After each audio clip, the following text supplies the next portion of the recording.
Hi, this is the Motorola Razr 40 Ultra and I'll show you how to edit notification panel shortcuts on this device.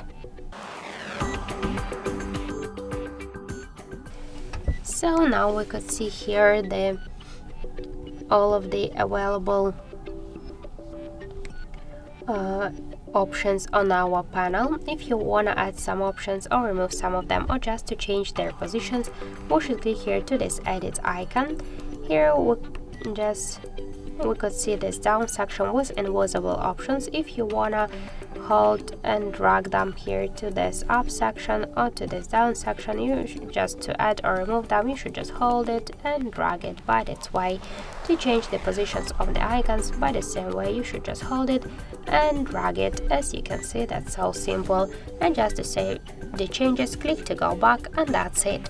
So thank you for watching, and if you like this video, leave thumbs up and subscribe.